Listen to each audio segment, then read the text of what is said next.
पन्नगे च सुरेन्द्रे च कौशिके पाद संस्पृशि निर्विशेष मनस्काय श्री वीरस्वामिने नमः। आज चैत्र मास की पूर्णिमा है और वैशाख कृष्ण पक्ष की एकम भी भेली यानी पूनम एकम भेली है। और हमारे यहाँ विधान व्यवस्था है कि चैत्र शुक्ला पूर्णिमा और वैशाख कृष्णा एकम आगम के लिए स्वाध्याय के दिवस होते हैं। आगम स्वाध्याय की कुछ व्यवस्था बनी हुई है। उसके अनुसार चैत्री पूर्णिमा को और वैशाख कृष्णा एकम को आगम स्वाध्याय नहीं करना चाहिए। आज चैत्री पूर्णिमा और वैशाख कृष्णा एकम भेली है। दिनांक के हिसाब से 8 अप्रैल 2020 है और अभी हम लोग महाराष्ट्र में सोलापुर में या उसके परिपार्श्व में स्थित एक विद्या संस्थान के परिसर में प्रवास कर रहे हैं।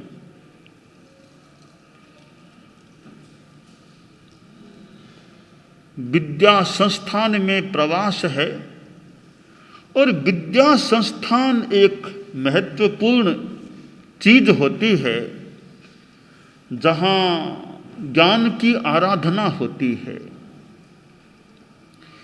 बिल्डिंग मकान एक चीज है, वह सहायक है। ज्ञान की आराधना वह अपने आप में मूल चीज होती है। ज्ञान के द्वारा हमारे जीवन का आचरण भी अच्छा बने, वो एक महत्वपूर्ण बात है। जीवन को अच्छा बनाने के लिए जीवन में अच्छाइयों को हमें आत्मसात करना चाहिए, धारण करना चाहिए।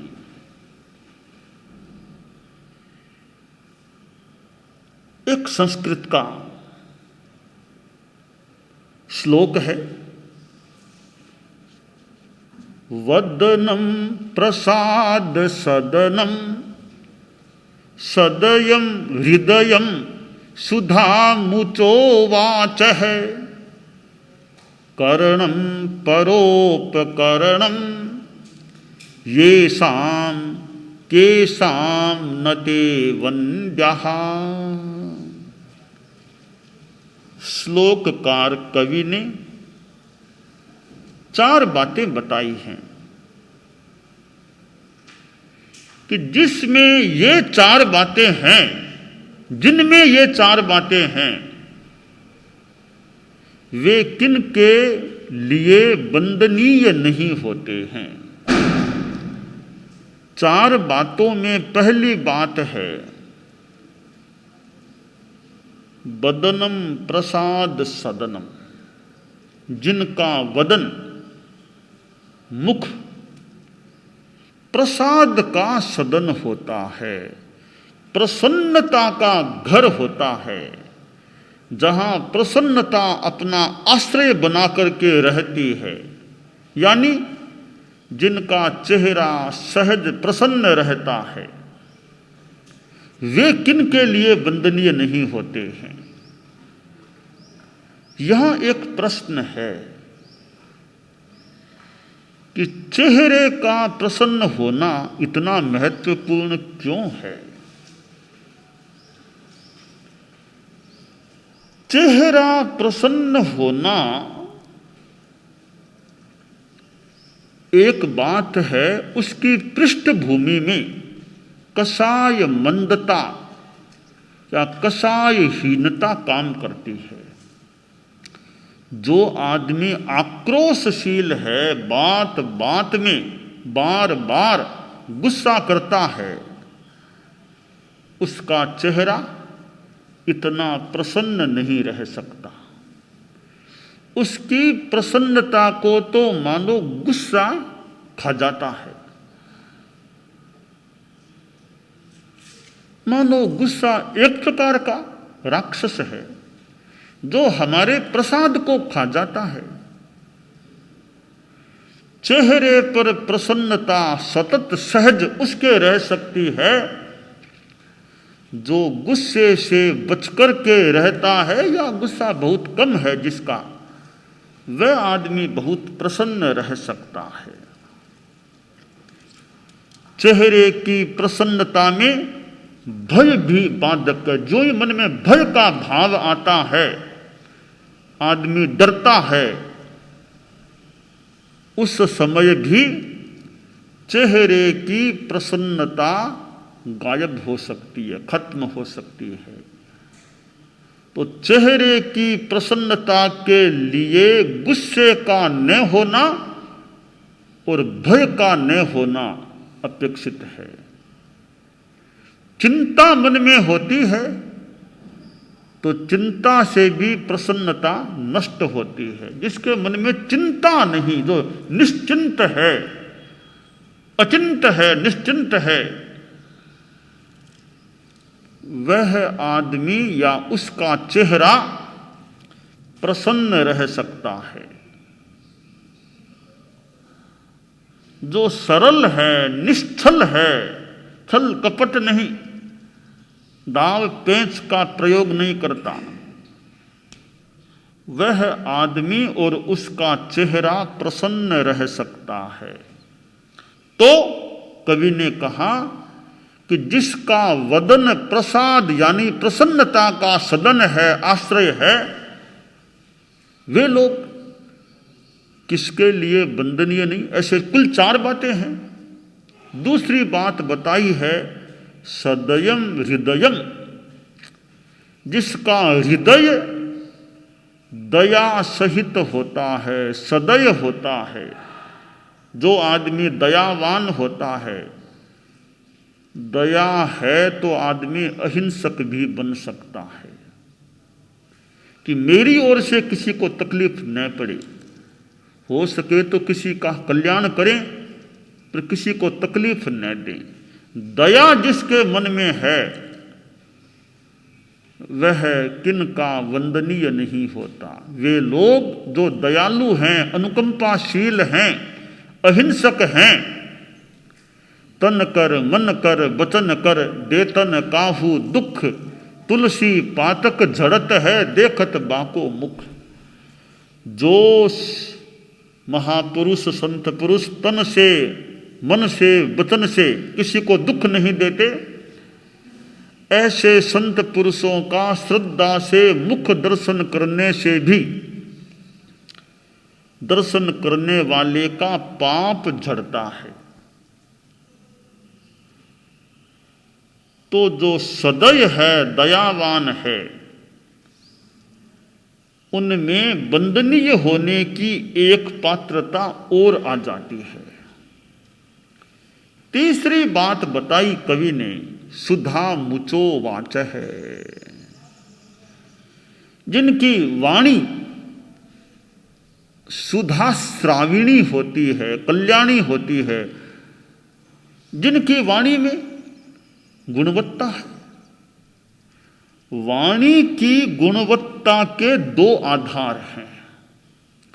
पहला आधार है कि वाणी में अकटुता हो, अकाटव, कटुता न हो।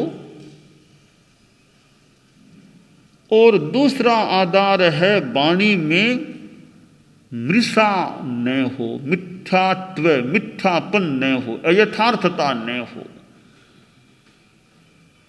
और उनकी जगह है माधुर्य हो, मार्दव हो और यथार्थ हो। तो वाणी सुधा श्राविणी, सुधा मुख बन सकती है। तो जिनकी वाणी में अमृत झरता है वे किन के बंदनीय नहीं होते, यानी उनमें एक और बंदनीयता की पात्रता आ जाती है। चौथी बात बताई है करणम परोपकरणम, जिनका करण, जिनका कार्य परोपकार होता है। परोपकार करना, दूसरों का कल्याण करना, इस प्रकार जो उपकार करते हैं, परोपकार करते हैं, वे किन के लिए वंदनीय नहीं होते हैं। पेड़ होता है नमन्ति फलिनो वृक्षः नमन्ति विबुधा नरा शुष्कम काष्ठम च मूर्खश्च न नमन्ति तुटन्ति च। पेड़ फलवान बन जाता है, फलों के भार से लद जाता है तो झुक जाता है। पेड़ फलवान बनकर के फलों को खुद नहीं खाता है।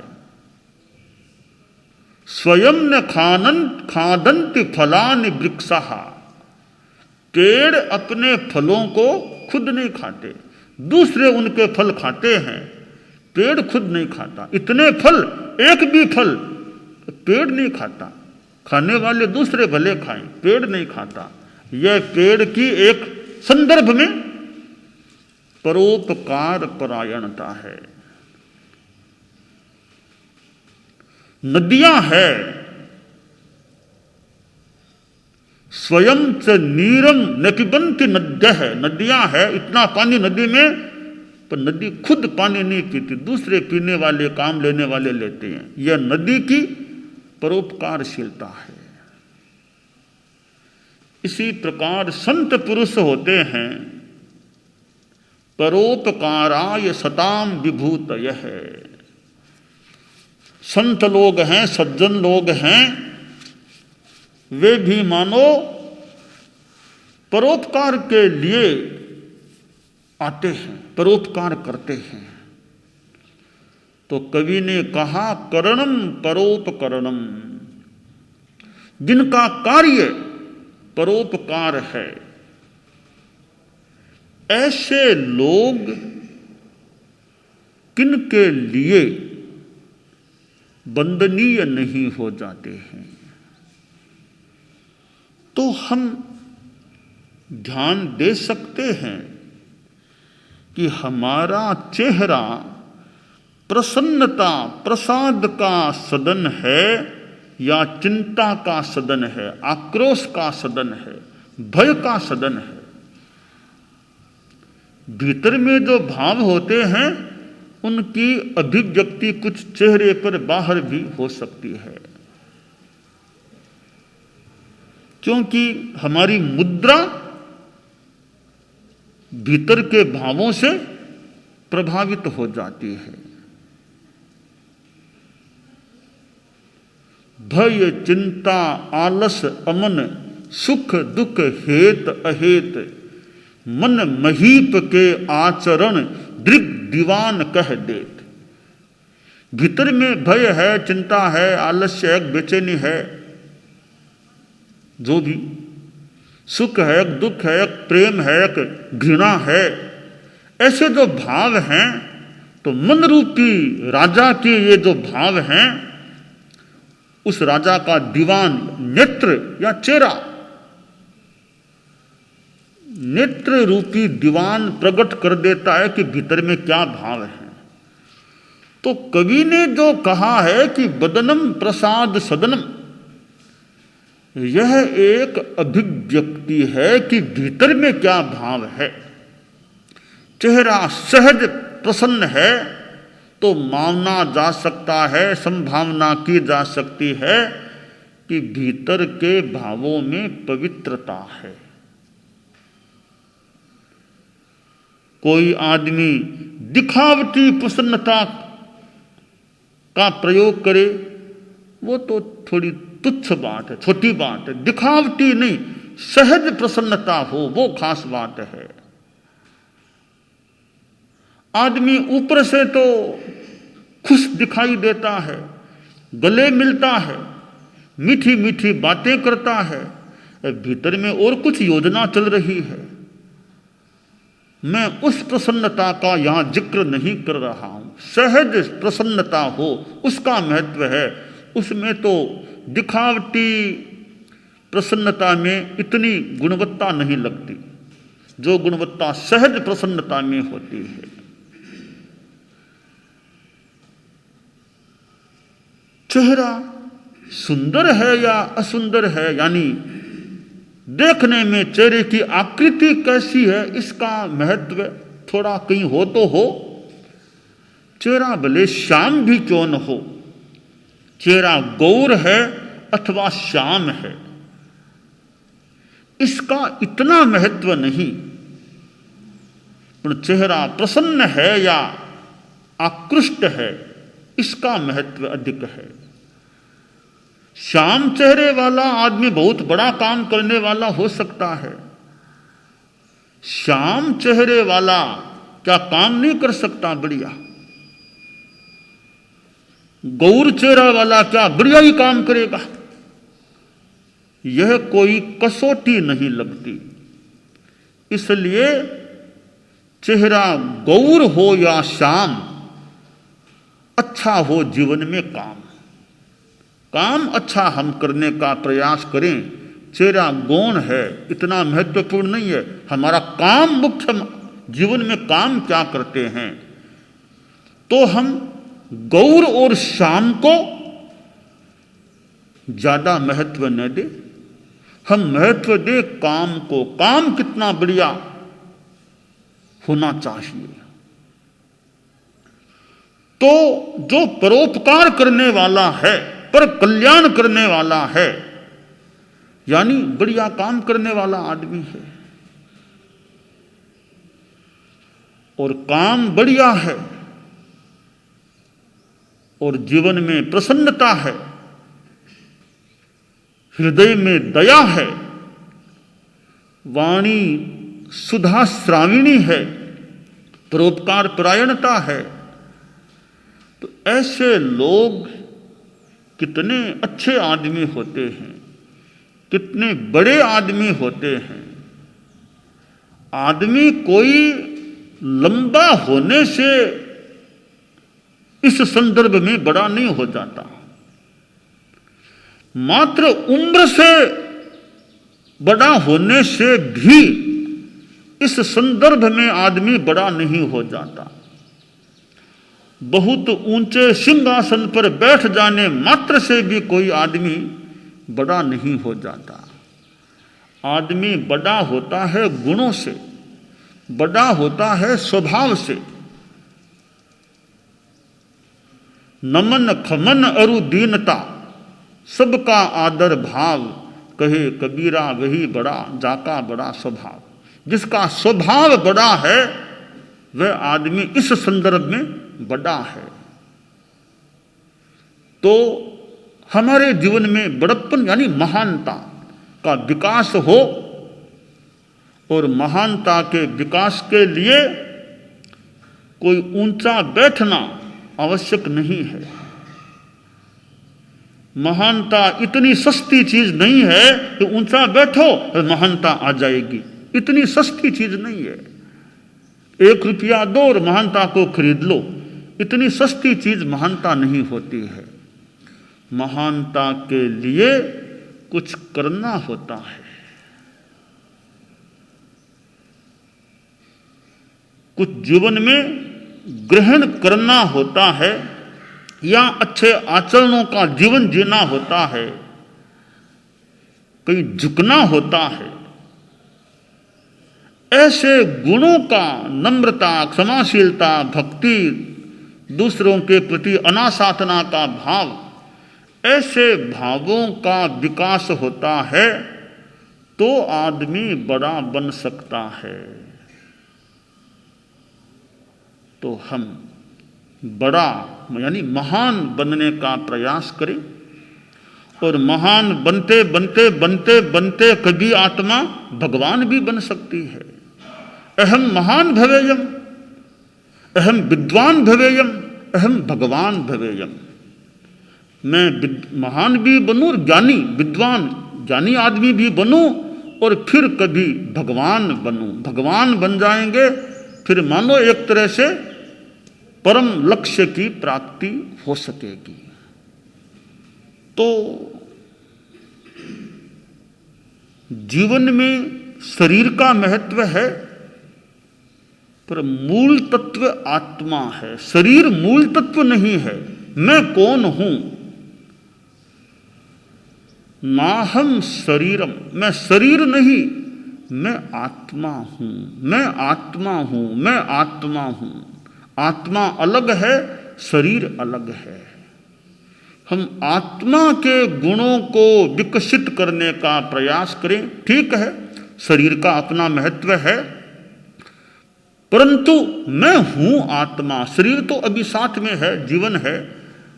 मैं हूं आत्मा। शरीर अस्थाई है, आत्मा स्थाई है। शरीर एक प्रकार से राही है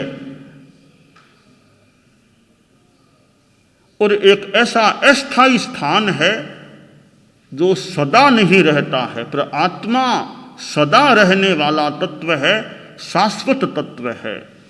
तो हम उस शाश्वत के कल्याण के लिए जागरूक रहें और जीवन में ये गुण, चेहरे की प्रसन्नता यानी कसाय मंदता, हृदय में दया, वाणी कल्याणी हो, सुधा श्राविणी हो, परोपकार पर कल्याण परायणता हो, तो हमारा यह जीवन भी अच्छा और आगे भी मंगल अच्छा रह सकता है। दानान सेठम अभयपयाणम सच्चेषु या अणवज्जं वयन्ति तवेषु या उत्तमबम्भचेरं लोगुत्तमे समणेनाय पुत्ते। अरहंता मंगलम सिद्धा मंगलम साहु मंगलम केवल्ली पन्नत्तो धम्मो मंगलम। अरहंता लोगुत्तमा सिद्धा लोगुत्तमा साहु लोगुत्तमा केवल्ली पन्नत्तो धम्मो लोगुत्तमो। अरहंते शरणं पवज्जामि सिद्धे शरणं पवज्जामि साहु शरणं पवज्जामि केवल्ली पन्नत्तं धम्मं शरणं।